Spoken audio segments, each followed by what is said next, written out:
Greetings farmers and welcome to our channel. We want to understand what is soil in irrigation.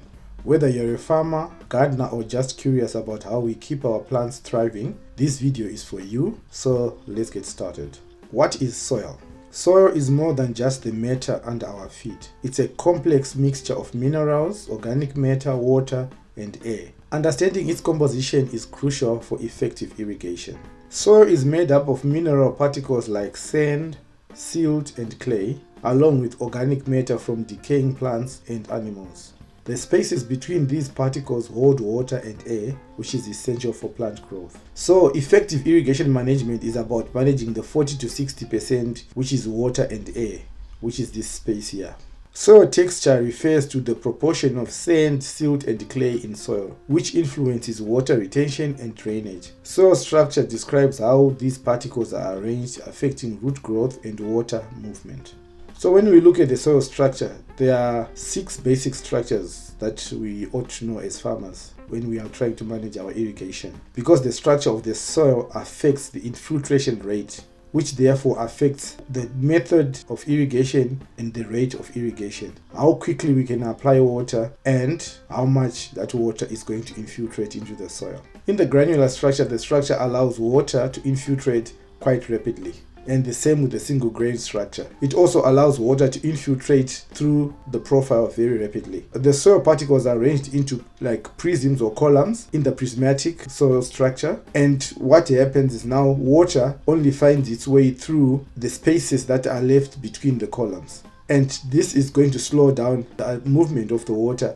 The other structure is the blocky. So when our soil structure is blocky, it's also got a moderate infiltration rate. Prismatic and blocky structures have got a moderate infiltration rate, which affects how we manage our irrigation. The massive and the platy, they've got a very slow infiltration rate because the water has to find its way through tightly packed spaces, and as the water moves, eventually to get to where it's going, but it's very slow, which means the method of irrigation we are going to choose has to match these soil structures. Soil varies both vertically and horizontally. Vertical variability refers to different soil layers with unique properties, while horizontal variability indicates differences across a field. These variations influence how water moves and is retained, affecting irrigation practices. So in our vertical variability, there are 2 types. There's this one which is more regular in terms of variability, which is like the normal soil profile we've always known. Then there's this other one where you will find that there are different soil types as you go down, and the thickness is not very regular, or the space they occupy. So at the end, you are going to have this irregular variability. So how we lay out our irrigation and the irrigation system we are going to be using has to respect the vertical variability of our soil. Horizontal variability is talking about the difference in soil types across the fields. Like here we've got all these blocks, as you can see, that are labeled A, B, C, D, E, F, G up to K.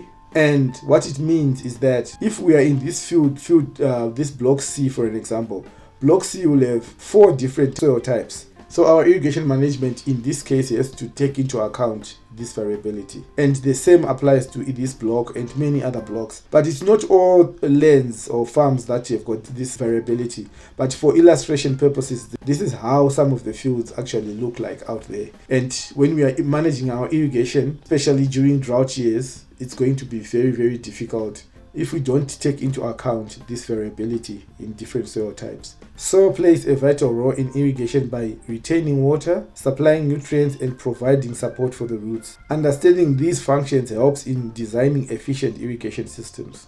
In our next video, we're going to talk about field capacity and permanent rooting point. Many farmers set their irrigation targets by observing stress in their crops. Understanding the ideal time to apply water before a crop is stressed is very vital, and also understanding how to determine how much water to apply.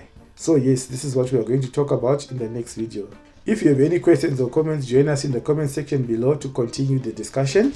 Don't forget to subscribe, like, share and to hit the notification bell so you don't miss the next video. Thank you for watching and see you in the next video.